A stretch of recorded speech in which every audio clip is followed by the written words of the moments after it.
사랑의 주님, 생명의 양식된 주님의 말씀을 통해 우리의 영혼이 소성하게 하시고 우리 인생이 새로지게 해 주시옵소서. 오늘 끝나는 시간까지 성령 하나님이 친히 주장해 주실 줄 믿사옵고 감사할 때에 예수 그리스도 이름으로 기도합니다. 아멘. 오늘 주시는 말씀을 찾아서 교독으로 봉독하겠습니다. 신약성경 요한복음 8장 1절로 11절의 말씀입니다. 요한복음 8장 1절부터 11절의 말씀을 우리가 읽을 때에 교독으로 읽겠습니다. 제가 먼저 요한복음 8장 1절의 말씀을 읽겠습니다. 예수는 감람산으로 가시니라.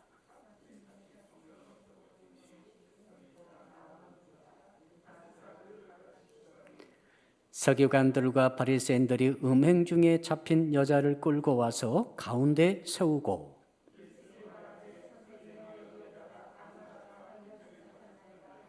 모세는 율법에 이러한 여자를 돌로 치라 명하였거니와 선생은 어떻게 말하겠나이까?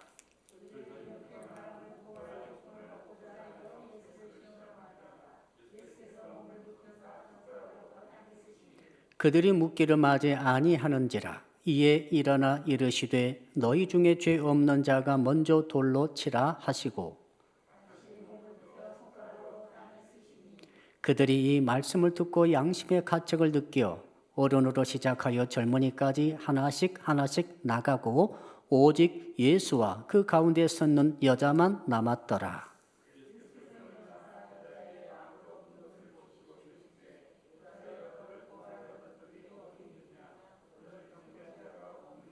11절을 같이 읽겠습니다. 대답하되 주여 없나이다. 예수께서 이르시되 나도 너를 정죄하지 아니하노니 가서 다시는 죄를 범하지 말라 하시니라. 아멘. 오늘 말씀의 제목 한번 따라합시다. 시작. 정죄하지 않으시는 주님을 믿는 신앙을 가집시다. 옆 사람 인사합시다. 당신은 유죄가 아닙니다. 사회에서 재판에 혹시라도 넘겨져서 유죄 판결이 돼버리면 대가를 지불해야 됩니다. 벌금을 내든지 감옥에 가든지 심지어 사형에 처해질 수도 있습니다. 이 정죄받는다는 것, 유죄가 된다는 것, 엄청난 결과가 오죠.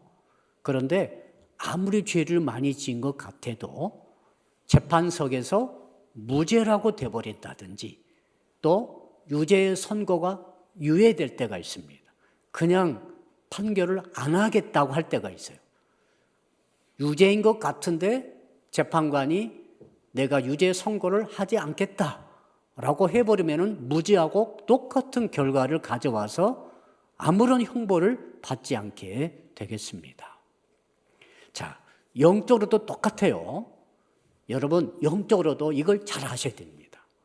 영적으로도 유죄가 있고 무죄가 있습니다. 정죄하는 원리가 영적으로도 똑같이 적용돼요. 정말 중요한 것은 우리가 영적으로 정죄받지 않는 것입니다.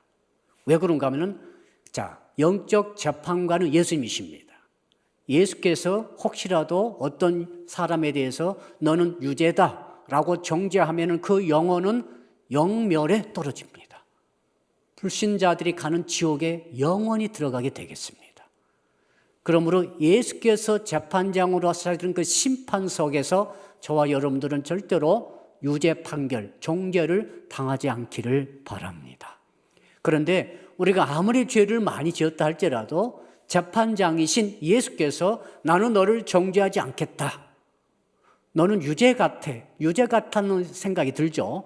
유죄 같지만은 재판관이 내가 너를 정죄하지 않겠다라고 선포해버리면은 그 사람은 무죄와 똑같은 결과를 갖고 오게 되는 것이 있죠.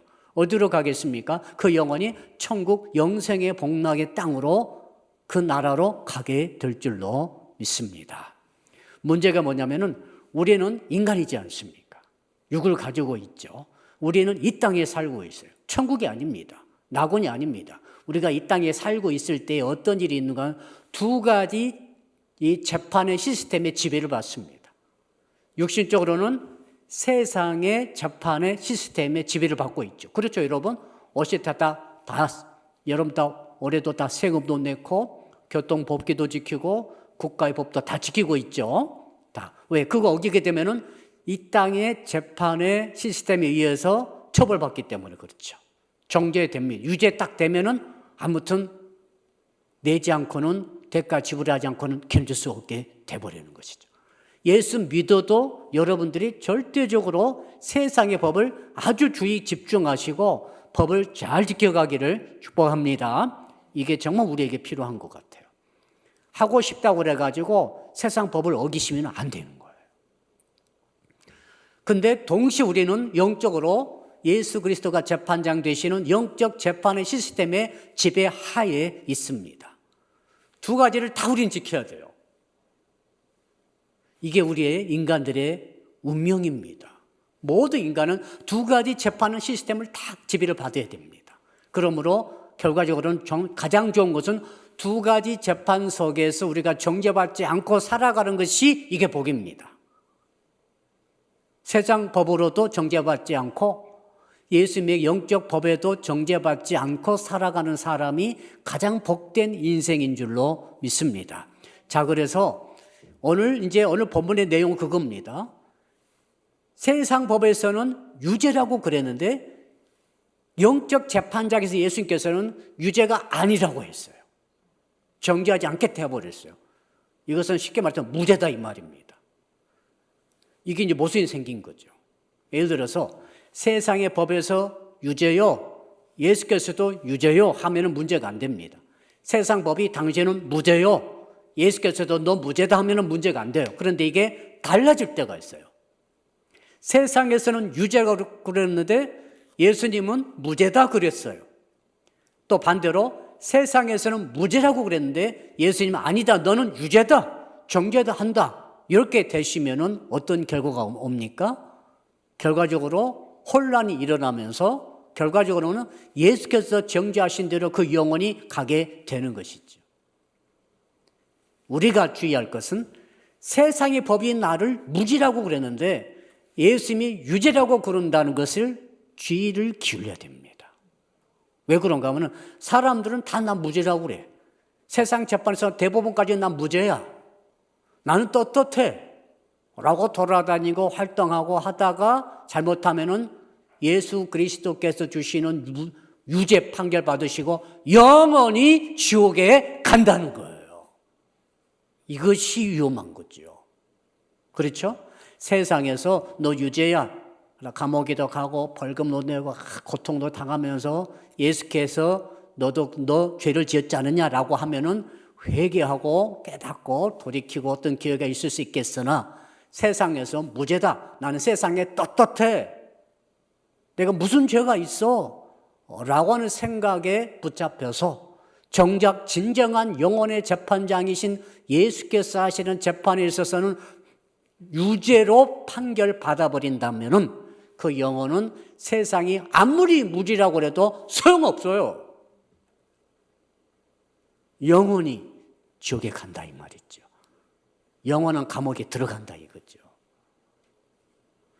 그래서 오늘 그 문제를 다루는 거죠. 자, 예수께서 이제 감람산에 계시다가 그때 어떤 일이 있었는가 하면은 그때 그 환자를 38년 된 병자를 고쳐주셨어요. 그러니까 38년 된 병자가 고쳐졌는데 안식일날 고쳤어요. 그러니 그때 당시 세상의 법을 주관하고 있던 대제사장과 서기관과 바리새인들이 생각하기를 저 예수는 사람을 살리긴 살리고 병자를 고치긴 고쳤냐. 38년 된 병자니까 평균 수명이 40세인데 38년 아팠으니까 평생 아픈 사람인데 얼마나 불쌍한 사람입니까? 그 사람을 고치긴 고쳤는데 깨끗하게 깔끔하게 고쳐주셨는데 안식일날 고쳤으므로 저 예수님을 정죄했죠. 저 사람은 율법을 어겼다. 세상의 법정에서, 세상의 종교 법정에서 이미 바리새파 사람들과 서기관들의 대제사장이 정죄를 한 거예요. 유죄다고 예수님을 생각했습니다. 그리고 그 다음에 예수께서 내가 하나님으로부터 왔다, 하나님 아버지가 나를 보냈다라고 말씀함으로 저 사람이 또 죄를 짓는구나. 저 사람은 예수를 가리켜서 저 사람은 신성 모독죄를 지었기 때문에 사형에 해결되는 유죄다라고 이미 정죄를 했어요. 그래서 정죄한 결과 어떻게 됐습니까? 이제 예수를 죽일 준비를 하고 있었어요. 요한복음 5장 18절 제가 읽어드릴게요. 유대인들이 이로 말미암아 더욱 예수를 죽이고자 하니 이는 안식일을 범할 뿐만 아니라 하나님을 자기의 친 아버지라 하여 자기를 하나님과 동등으로 삼으심이러라. 죽이고자 하여. 자기들 세상의 법정에서 생각할 때 예수는 마땅히 죽어야 되는 그런 정죄, 유죄라고 생각을 하고 이미 판단을 내렸어요. 자, 그래서 예수를 죽일 기회를 찾고 있는 거죠. 어떻게 예수를 잡아 죽일까라고 생각하다가 만인 앞에서 확실하게 죄가 있다는 것을 드러낼 수 있는 사건을 이제 조작을 한 거죠. 그래서 예수께서 감람산에 가셔서 이렇게 있는데 사람이 많이 있었던 것 같습니다. 그 잔치 끝날이지 않습니까? 잔치 끝날 조금 지났을 때 같아요. 그때 이제 유대인들이 가늠하다가 현장에서 잡힌 여자를 끌고 왔어요. 가늠하다가 현장에서 잡힌 여자는 신명기에 의하면은, 그리고 또 출애굽기에 의하면은 제 7계명 어긴 것이고 간음죄를 범으로 뭐라고 되어 있는가 하면은 그 신명기 쭉 읽어보다 보면 신명기 22장 22절 24절 쭉 보면 이런 말씀이 있습니다. 어떤 남자가 유부녀와 동침한 것이 드러나거든 그 동침한 남자와 그 여자를 둘 다 죽여 이스라엘 중에 악을 제할지니라. 너희는 그들을 둘 다 성읍 문으로 끌어내고 그들을 돌로 쳐 죽일 것이니 라고 하나님의 말씀에 율법에 정확하게 기록이 되어 있어요. 이 시대는 적용되지 않습니다. 그때 그랬단 말이에요. 그래서 이 시대는 그때로 따지면 죽일 사람이 굉장히 많은 것 같아요. 이거 솔직히 말해서 너무너무 많이 죽일 사람들이 많지만은 이 법은 신명기에 이스라엘 공동체 법이에요. 그래서 이 잣대를 가지고 오면 안 되는 거예요. 그러나 우리가 이해하기로는 하나님께서 구약 시대에 이스라엘 백성들이 확실하게 언약을 맺었는데 시내산 언약에 의하면 너희들은 간음하게 되면은 아무튼 완전히 남자든 여자든 죽이게 되었다라고 선포를 해버렸어요. 자, 이 상황에서 이 법의 지배를 받고 있던 그 유대 사회 예루살렘에서 현장에서 간음하다가 여자가 잡혔어요. 현행범입니다. 현행범은 현장 직결 처분을 할 수 있어요. 단 오늘 율법에 쭉 읽어보면은 증인이 2사람 이상 있어야 돼요. 내가 저 여자가 이 남자랑 불법적인 성관계하고 있는 것을 내가 목격했습니다라고 증인이 2사람 이상 나오게 되면은 현행 그 사람이 먼저 증인이 먼저 돌로 쳐요. 자기가 증언했기 때문에. 그 뒤를 따라 옆에서 보고 있던 다른 사람들이 함께 돌을 쳐서 그 여자를 직결 처분하도록 돼 있어요. 무섭죠? 이 얼마나 무서운지 모릅니다. 이런 일이 실제로 있기 때문에 이 종교법은 어마어마한 굴레를 씌우고 있었던 것이죠. 자, 이런 죄를 지은 그 여자를 끌고 온 거죠. 그냥 사형수죠. 솔직히 현행에 잡혔기 때문에 사형수를 질질질 끌고 온 것 같아요. 그리고 예수께 와가지고 이제 예수님을 시험 삼아서 이제 물어보는 것입니다. 예수님을 올무에 걸게 하려고. 자, 신명의 법을 당신도 알죠? 이제 예수께 물어보는 거예요. 그 서기관과 바리새파 사람들이 물어봅니다. 서기관은 누굽니까? 성경을 필사하고 성경을 해석하며 평생 연구하는 성경의 권위자예요. 그러니까 서기관이 뭐라고 성경 해석해 주면 그게 맞는 거예요. 그때 당시엔 그렇습니다. 바리새파 사람들은 어떤 생각 가지고 있던 사람들인가 하면 우리는 하나님의 법을 집중하고 하나님의 법에 완전히 몰입해서 법을 지키는데 최선을 다하는 사람으로서 살고 있었어요. 그러니까 이 바리새파 사람들 말이죠. 어떤 생각 갖고 있는가 하면 우리는 모든 율법을 다 지킨다는 거예요. 이 자부심을 갖고 있었어요. 그래서 뭡니까?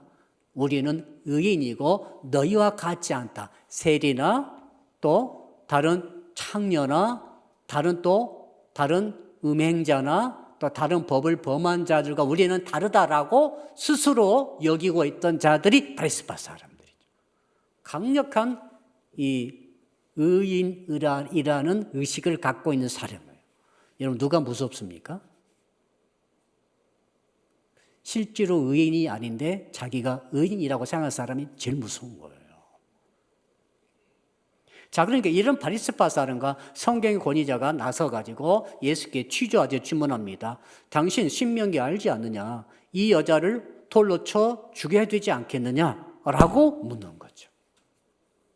그래서 죽이라 그러면은 율법은 지켰지만은 다른 편으로는 또 뭘 어기게 되는 것입니까? 평소에 예수께서 사랑과 자비를 베풀고 이렇게 쭉 왔지 않습니까?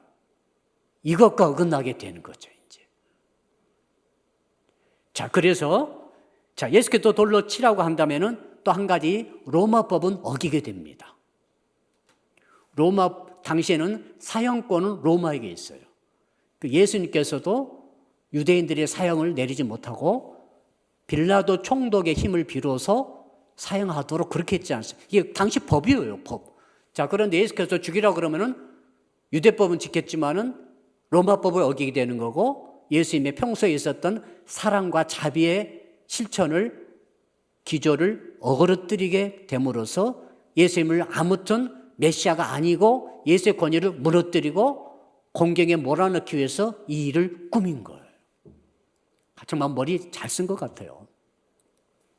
자, 이렇게 왔는데 그 공경에 찬 예수께서 이제는 하는 말씀이 있으세요. 자, 그렇게 한번 우리가 이제 한번 읽어볼까요? 자, 여러분, 우리 다 같이 6절, 7절, 2절을 우리 같이 읽어봅시다. 시작. 그들이 이렇게 말함은 고발할 조건을 얻고자 하여 예수를 시험함이로라. 예수께서 몸을 굽히사 손가락으로 땅에 쓰시니 그들이 묻기를 맞이 아니하는지라. 이에 일어나 이르시되 너희 중에 죄 없는 자가 먼저 돌로 치라 하시고. 자, 무슨 말인가 하면은 고발할 조건 얻으려고 이렇게 코너로 몰아넣는데 예수께서 뭐라고 하시는가 하면은 아무 말씀 안 하시고 몸을 굽혀가지고 땅바닥에다가 이제 손가락으로 글을 쓰셨어요. 무슨 글을 쓰셨을까는 모르겠어요. 근데 저는 문맥을 보니까 무슨 글을 쓰신 것 같아요. 7절 쪽 보니까 뭐라고 했습니까? 너희 중에 죄 없는 자가 먼저 돌로 치라. 이 말씀 하신 거죠. 글을 딱 쓰시니까 사람들이 바리새파 사람들과 서기관들과 그 다음에 증인들도 이 지금 옆에 돌로 들고 아마 서 있었을 명령만 떨어지면 이제 죽이려고 서 있었는데 예수께서 뭐라 말 안 하시고 글을 한참 쓰시니까 글을 볼 것 아닙니까? 이렇게 보더니 한 사람 두 사람이 돌을 놔두고 이제 죽이고 싶은 생각을 한 사람 두 사람 버리는 것 같아요. 그래서 특히 이제 했던 첫 번째 말씀, 너희 중에 거기에 있는 모든 남자들 정죄하고 그 가늠하다 잡힌 여자를 정죄해서 유죄 판결하고 유죄 판결을 집행을 위해서 말씀의 법대로 지금 돌을 들고 나섰던 그 모든 사람들을 가리켜서 뭐라고 합니까? 너희 중에 죄 없는 자가 먼저 돌로 치라. 한번 따라 합시다. 너희 중에 죄 없는 자가 먼저 돌로 치라. 진짜 유명한 말이죠. 정말 현대인들은 정죄하기 좋아하고 비난하기 좋아하고 비판하기 좋아하고 아무튼 어떻게 해서든지 아무튼 TV든지 아무튼 세상 돌아가는 매체를 보게 되면은 이 세상은 죽이려고 태어난 사람들이 바글거리고 살고 있는 세상과 같아요. 어떻게 해서든지 상대방을 경제적으로 그렇고 사업할 때도 그렇고 뭐 작은 가게도 마찬가지고 직장 가셔도 우리가 왜 피곤합니까? 아무튼 이런 이 미움과 증오와 정죄가 판을 치고 이것으로 상대방을 아무튼 유죄 판결 받게 만들려는 사람들로 꽉 차 있는 그런 세상에서 이 주님께서는 뭐라고 하셨는가 하면은 죄 없는 자가 먼저 돌로 치라. 그럼 너희들은 전부 다 죄가 있다 없다? 있다. 사회에서는 죄가 없다고 했어요. 서기관 죄가 없다. 무죄. 바리새파 사람, 너희들 죄가 없다. 너희들은 오히려 모범상을 줘야 된다. 그런 거예요, 지금. 정죄 앞에 나섰던 증인들도 죄가 없다. 떳떳하다. 떳떳한 자들이 나 떳떳하니까 저 죄인을 죽여야 된다. 법에 의해서. 읽고 온 거잖아요. 근데 주님의 말씀은 아니라는 거죠.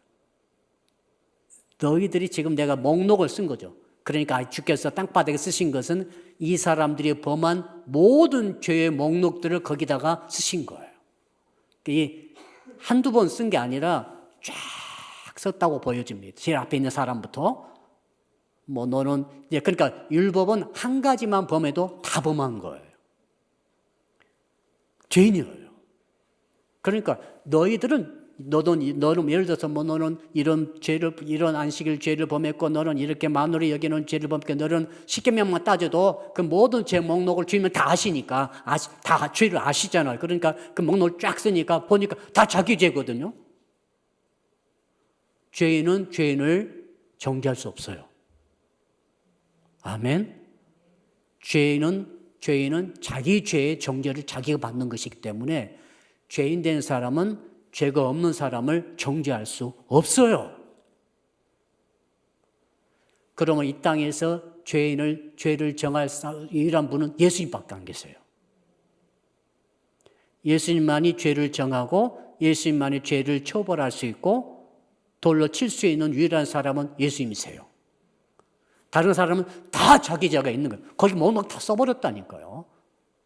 너도 이런 간음죄 범했고 너 이런 도둑질 했고 다 써버렸다니까요. 그러니까 나이 많은 먹은 사람부터 어린아이 청년까지 그러니까 나이 먹고 덜 먹은 젊은 친구들이 다 모인 것 같아요. 아무튼 그러니까 나이 먹은 사람은 장년은 장년도로, 청년은 청년도로, 청소년은 청소년도로 지은 죄를 싹 적어서 목록을 다 발표하니 그들이 이제는 어떻게 됩니까? 그들의 반응 볼까요? 자, 우리 이제 8절과 9절을 같이 읽읍시다. 시작. 다시 몸을 굽혀 손가락으로 땅에 쓰시니 그들이 이 말씀을 듣고 양심의 가책을 느껴 어른으로 시작하여 젊은이까지 하나씩 나가고 오직 예수와 그 가운데 섰는 여자만 남았더라. 그러니까 그게 상당히 많은 사람 모였는데 그 모든 모인 사람 죄를 싹 적은 것이다. 10명, 20명, 20명의 죄를 싹 적어버렸다. 그러니까 자기 죄가 딱 드러나니까 정죄할 수 없잖아요. 정죄하면 자기가 죽어야 돼. 그렇잖아요. 지금 이 사람 죄인이라고 해서 죽이려고 그랬더니 아니 내가 죽어야 될 죄인이네. 있을 수가 없는 거죠. 율법에 의한 죄인이에요. 알겠죠? 지금 양심의 법을 지적한 거 아닙니다. 율법을 어긴 죄를 싹 적은 거예요. 이 여자로 너희들의 죄 7계명 가지고 신명기 22장의 법을 가지고 지금 너희들 죽이려 하지만은 너도 간음죄 있지 않느냐. 그 가운데 틀림없이 있었을 거예요. 간음죄 범한 자가 있었어요. 그걸 적어버리니까 너부터 죽어야지. 갈 수밖에 없지요. 그 양심에 찔려가지고 그 율법의 죄에 대해서 이게 막 오니까 다 떠났는데 나중에는 정죄했던 사람까지 다 떠나버리고 이제는 누가 남았습니까? 예수님과 그 간음하다 잡힌 여자 둘이만 남고 싹 떠났다. 야, 기가 막힌 역사가 일어났다 하는 것이죠. 사랑하는 성도 여러분, 오늘 말씀을 읽으면서 우리는 뭘 느낍니까? 이 양심에 찔린다는 것은 큰 복이에요. 목사는 말이죠. 여러분들이 이 땅에서 잘 살 수 있는 것을 가진 사람이 아니에요. 이 목사가 말이죠. 왜 목사가 하나님께서 여기 세우셨겠어요? 성도 여러분들이 이 험한 세상에서 잘 먹고 잘 살고 무병장수하고 그러도록 하기 위해서 목사가 있는 게 아니란 말입니다. 예수 그리스도로부터 정죄받지 않도록 하기 위해서 제가 있는 거예요. 여러분들 성도 여러분 이 땅에 살면서 잘 먹고 잘 살고 정말 출세하고 대기업 그룹 회장이 되고 부족한 것이 하나도 없는데 예수님으로부터 정죄받아가지고 지옥에 떨어지는 것을 막기 위해서 예수께서 저와 저를 목회자로 여러분 앞에 세웠다 이 말이에요. 그러니까 이 목사가 말이죠. 설교할 때 여러분 어떤 걸 느끼십니까? 항상 찔리는 것 같아. 찔려. 어떻게 목사님 그걸 다 아시지? 어떤 분들 그런 분 계시다. 다 알고 그걸 어떻게 알고. 나는 아무도 모르고 그냥 말씀하는 거예요. 그러면 여러분들은 그 말씀을 들으면서 인간의 설교로 들으면서 그러나 그 가운데 하나님의 말씀이 있기 때문에 말씀의 검이 수술 칼처럼 찌르는 거죠. 양심에 찔려야 되는 거죠. 무슨 돈을 대박 벌 수 있는 그런 거 아니에요. 그런 것 때문에 하나님께 여러분을 교회로 부르신 거 아닙니다. 여러분의 영혼을 구원하기 위해서 하나님 여러분을 교회로 부르신 줄로 믿습니다. 그래서 설교 듣는데 정말 축복의 말씀, 기적의 말씀, 이런 말씀 주면 좋겠는데 찔리는 말씀을 주셔. 이번 주도 이런 찔리게, 다음 주도 그 다음 주도 이렇게 찔리고 좀 괴로워요. 그렇죠? 항상 축복 그런 데만 그런 교회도 있을지 모르겠어요. 옛날 부흥사들 만사형통으로 항상 기적으로만 계속 하는 기적 요소가 있어요, 성경에. 그러나 주의 진짜 우리를 부르신 목적은, 목사 세우신 목적은 여러분들을 절대 지옥 가지 않도록, 예수님부터 정죄받지 않도록 그렇게 만들어라고 말씀을 맡기신 거죠. 그리고 저는 그렇게 할 수밖에 없는 거예요. 제가 누구 눈치 보고 이렇게 하고 이렇게 하고 이렇게 하겠습니까? 그러기에는 너무 인생이 빨리 지나가요. 다 지나가요. 금방 심판대 앞에 선다니까요. 저는 이게 두려운 거죠. 자, 그래서 이 사람들이 양심에 찔렸잖아요. 예수께서 죄를 지적해 주셨단 말이죠. 말씀 가운데 쓰는 가운데 죄가 딱 들어오니까 칼처럼 나를 찔렀다. 그 양심에 찔렸다고 되는데 그 말 들었으면 여러분 어떻게 하시면 좋겠어요? 하나님께서 예배 중에 딱 말씀하시네. 목사 통해 말했는데 나의 죄를 정통으로 건드렸고 찔렸다. 그러면은 화가 나가지고 나가는 사람도 있을 거예요. 제가 만약 지금 이 자리에서 여러분이 범한 죄를 모를 것 같습니까? 하나님이 알려주시면 모를 것 같습니까? 하나님 알려주시면 다 아는 거예요. 그건 하나님께서 알려주지 않으셔. 그러니까 말씀을 드리는 거죠. 하나님은 아시겠죠? 다 쓰셨잖아요. 20명 죄를 싹 쓰셨잖아요. 왜 여기다 못 쓰시겠어요? 다 쓰시지. 다 여기다 띄울 수 있죠. 만약 하나님께서 선포되는 말씀을 여러분이 들으면서 내 죄구나 라고 깨달아지면은 요 사람들처럼 바리새파 서기관처럼 예수님을 떠나가 버리면 여러분은 구원받지 못합니다. 떠났잖아요, 지금. 예수님과 여자 만나고 딱 가버렸어요. 그러나 진정한 구원받은 사람은 말씀의 검으로 내 죄가 지적받으면 무릎을 꿇어야죠. 무릎을 꿇어야 됩니다. 왜 그런가? 정죄이기 때문에. 재판관이 예수님이세요. 세상 아닙니다. 세상 재판이 아니에요. 예수께서 하시는 재판장께서, 예수님의 재판장이 죄를 지적했죠. 너 이런 죄가 있다 라고 하면 어떻게 됩니까? 무릎을 꿇어야죠. 회개해야죠. 내가 이 죄를 지었습니다. 인정해야죠.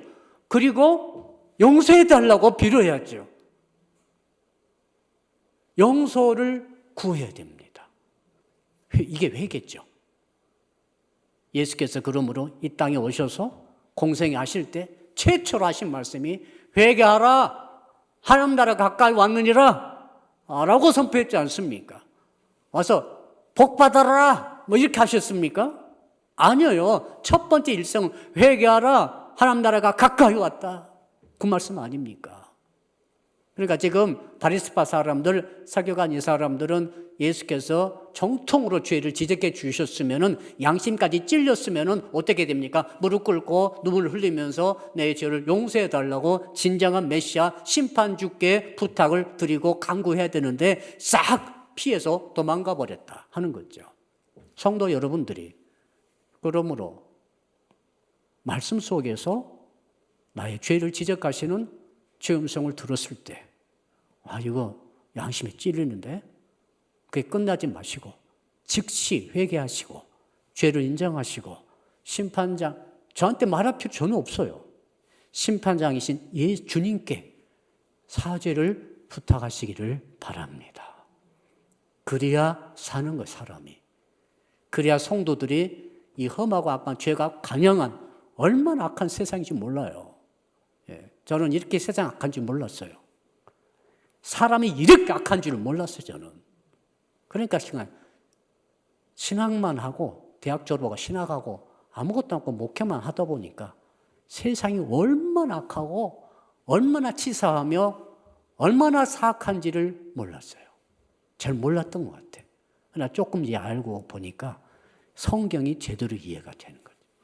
이러니까 주님이 이렇게 주님을 죽였구나. 세상이 얼마나 악하면 하나님을 죽입니까? 여러분들이 정말 예수를 구주로 믿고 진짜 믿고 믿음으로 살게 되면은 여러분 세상에서 많은 어려움을 겪게 돼 있어요. 만사 형통이 아니에요. 믿음을 가지고 산다는 것은 쉬운 일이 아닙니다. 그래서 제가 부탁드리는 건 그거예요. 매 예배 때마다 주님이 말씀을 저려 하여금 준비케 하셔서 부족하지만 선포하게 하시면 그 말씀 속에 혹시 나를 찌르면은 이 목사를 미워하지 말라는 거예요. 목사가 여러분 미워서 하는 게 아니에요. 여러분을 사랑하기 때문에 영혼을 위해서 하는 거예요. 그런 그 말씀을 듣고 아멘하고 받아들이고 겸손히 나를 엎드려야 됩니다. 그래야 그 영혼이 사는 거예요. 그래서 제일 안타까운 사람은 그 사람이죠. 교회에 충성하고 항정직도 받고 아주 10년, 20년, 30년 평생 교회에 살았는데 나중에 제가 가만히 이렇게 보니까 이상하게 된 사람이 꽤 많아요. 진짜예요. 제가 전도사일 때, 부목사 때 이게 짧은 경험이지만 지내놓고 보니까 왜 저렇게 됐을까? 여기 오기 전에도 화덕교에서도 그런 많은 경험을 했지 않습니까? 왜 목사님 저렇게 되셨을까?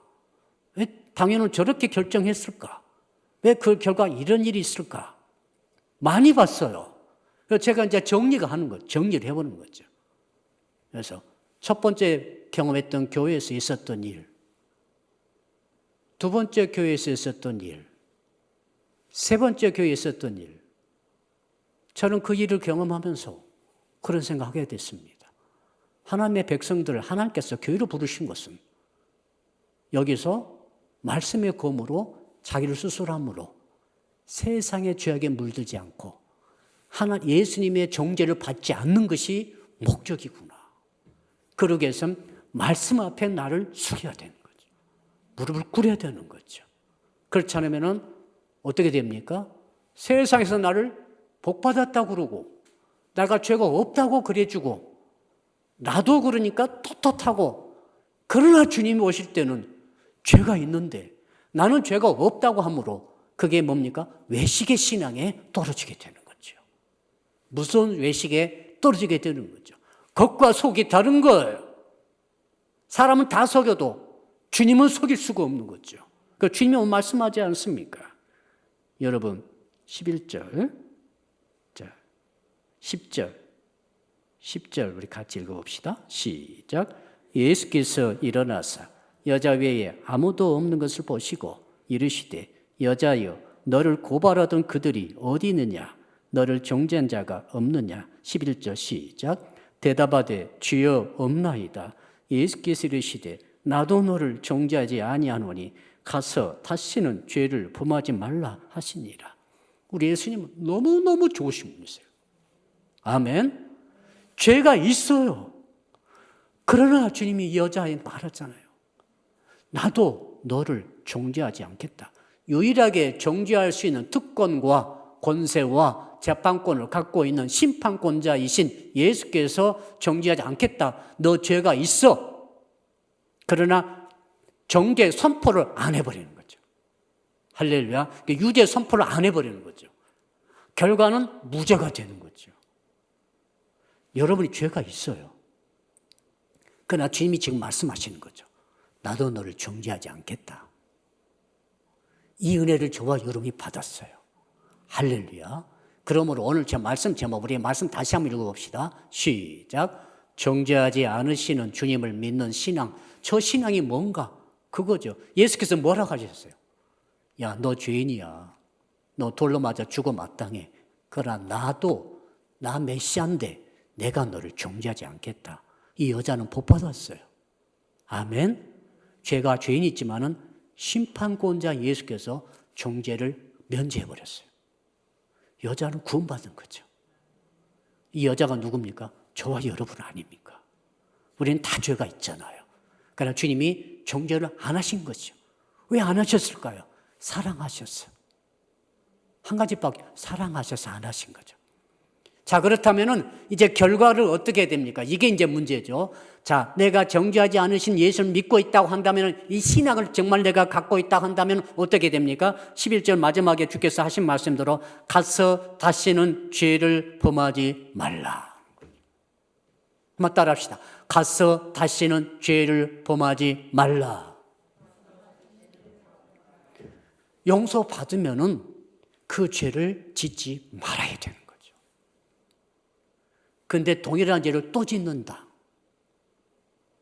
용서받았는데 또 짓고 또 짓는다. 그것은 왜 그럴까요? 그것은 그 사람이 죄 용서를 못 받았다고 보여지는 거죠. 아, 저 사람은 확실한 죄 용서를 못 받았다. 무슨 말인가? 은혜를 받지 못한 사람이다. 무슨 말입니까? 용서받지 못한 사람이다. 용서받지 못한 사람은 동일한 죄를 계속 짓습니다.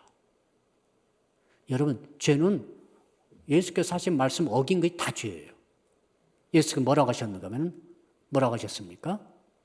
마음으로 음욕만 품어도 간음했다라고 말씀하셨죠. 누구를 미워하면은 살인죄라고 말씀하셨죠.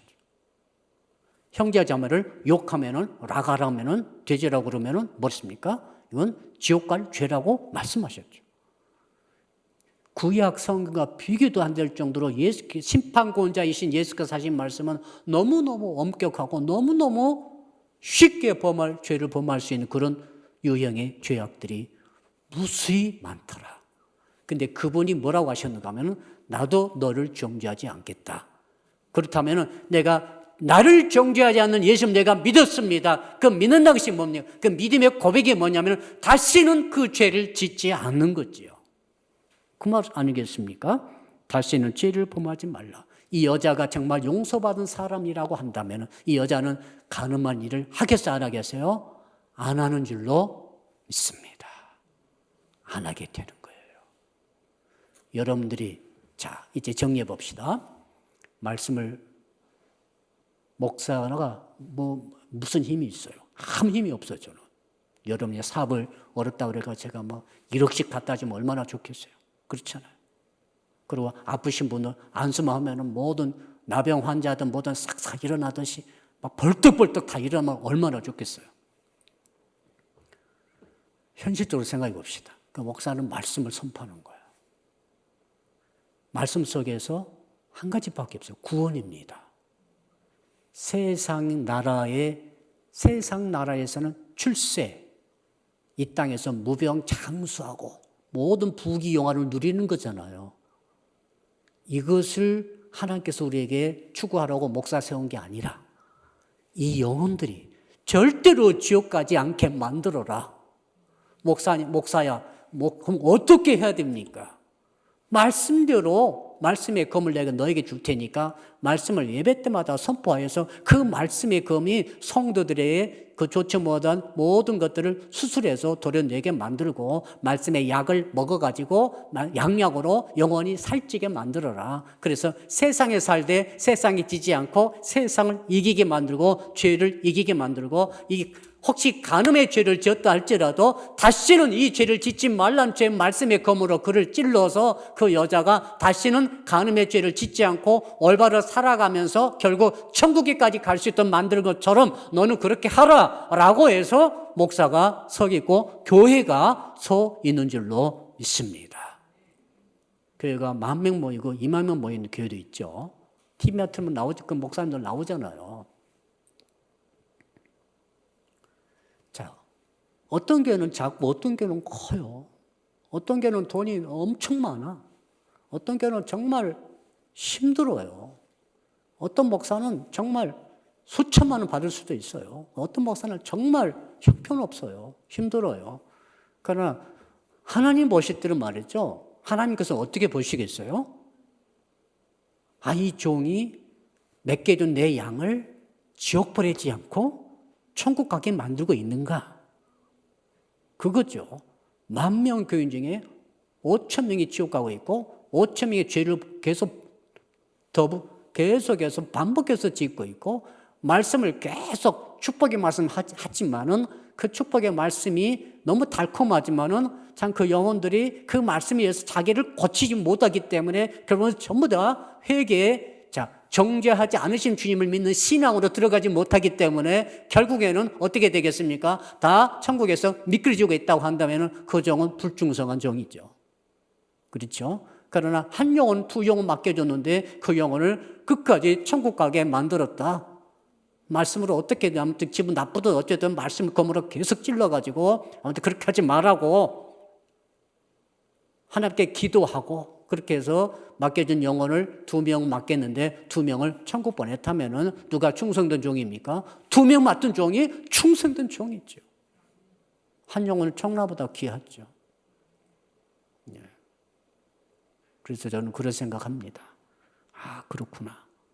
그래서 이 일이 얼마나 중요한가. 여러분 그러므로 이제 결론 내립니다. 정죄하는 데 앞서시면 안 됩니다. 여러분이 죄인이잖아요. 죄 없어요? 죄 없다는 말입니까? 바리새파 사람과 서기관들 했던 일을 똑같이 하십니까? 그들은 말이죠. 채소까지 11조를 구별해 놓고 했던 사람들이에요.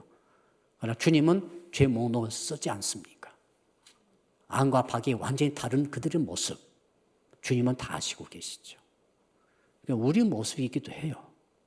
그러므로 우리는 정죄하는 자격이 없습니다. 이 시대는 쉽게 정죄하잖아요. 막 누구 욕하고, 지도자들도 막 욕하고, 또 막 다 욕하고, 이상한 교회도 욕하고, 목회자도 욕하고, 성도도 서로 막 그러시고 다 그런 세상에 살지만은 아주 조심해야 됩니다. 왜? 정죄하는 정죄에 빠져버리면은 너무너무 힘들어요. 정죄하는 것 자체가 죄예요. 주님이 그러셨잖아요. 내가 죄가 있는데 내 죄임에도 불구하고 다른 사람의 눈 속에 있는 자기 눈에 있는 들보는 보지 못하고 다른 사람의 티만 보고 난리를 치고 정죄하다가는 바리새파 사람과 똑같은 죄에 빠지게 되고 그 결과 어떻게 됩니까? 양심에 찔리긴 찔리는데 주님을 떠나서 도망가 버린다. 교회 다니까 괴로워. 예배 참석하기가 괴로워. 자꾸 찌르니까 괴롭지요. 어디 가서 세상에서 이런 말 듣겠어요? 세상 어디 가보십시오. 누가 이런 말 합니까? 목사 외에는 아무도 이 말 사람 없어요. 죄 짓지 말라고 누가 말해요? 기분 나빠서 다 떠나버려요. 교회만 이러는 거예요. 교회만. 영혼 때문에. 그래서 저는 여러분들이 정죄의 죄에 빠지지 말고 그리고 나를 정죄하지 않으시고 용서해 주신 주님을 믿는다면 이제 그 죄에 다시는 들어가지 말고 정말 올바르게 죄 짓지 않고 살아감으로써 끝까지 승리하시기를 주 이름으로 축복합니다. 우리 주여 부르고 말씀 붙들고 1분간 같이 기도합니다. 주여 아버지 하나님 감사합니다. 오늘 참으로 나도 너를 정죄하지 않겠다라고 말씀하시는 나를 정죄하지 아니하시는 주님 믿는 신앙에 대해서 말씀해 주신 것 감사합니다. 우리는 죄가 있습니다. 허물이 있습니다. 쓰러지기도 하고 넘어지기도 하고 우리는 때때로 이런저런 참 입술로 범한 죄가 많습니다. 마음으로 생각으로 범한 죄도 많습니까? 행동으로 범한 죄도 많습니다. 외식의 죄도 많습니다. 주여 하나님 겉으로 드러나지 않는다고 해서 그 죄가 아닌 것이 아니라 주님이 심판권자이시니 주 앞에 누가 죄가 없다라고 말할 수 있겠나이까? 그러나 우리가 한 가지 믿고 의지하는 것은 주님은 정죄하지 않겠다. 나도 너를 정죄하지 않겠다라고 말씀하시니 이 주님을 믿습니다. 그리함으로 주여 저희들이 이제는 다시는 그 죄에 참여하지 않게 하시고 말씀 앞에 나를 낮추게 하시고 말씀 앞에 나를 겸손히 낮춰서 그 반복되는 죄에 들어가지 않게 하시고 정말 심판권자이신 예수님 앞에 옳다고 인정받고 더 나아가 정죄받지 아니하는 이 복을 받음으로 다른 누구도 정죄하지 말게 하시고 판단하지 말게 하시고 겸손으로 오직 주님을 섬기며 교회를 섬겨가는 저희들 되게 하여 주시옵소서. 두 번째로 기도합니다. 이번 주일은 이제 3월 첫 번째 주일이 되겠습니다. 기둥 시리즈로 하나님께서 불기둥과 구름 기둥에 대해서 말씀 주실 때 은혜가 있게 하시고 감동 있게 하시고 축복 있게 하시고 더 나아가서 두 번째 주일에 주께서 기둥 시리즈 두 번째 시간으로 이제 야곱의 돌 기둥에 대해서 말씀 주실 때 정말로 은혜 받게 하시고 이 땅에서 균형 잡힌 신앙 가지고 승리있게 하시며 붙들어 주시옵소서. 더불어서 제가 13일 날 월요일 날 출국해서 약 2주 금요일 날 24일 날 돌아오게 되는데 안전사고 하나도 없이 안전하고 건강하게 잘 돌아올 수 있도록 제가 지금 대상포진에 치료받고 있는데 이걸 다 떨쳐버리고 승리케 해달라고 기도하시고 놓고 가는 가정과 교회와 우리 성도님들 한 분도 이상한 일 당하지 않고 안전과 평화로 지켜주시며 19일 날 최영원 목사님 오늘 또 통화했습니다마는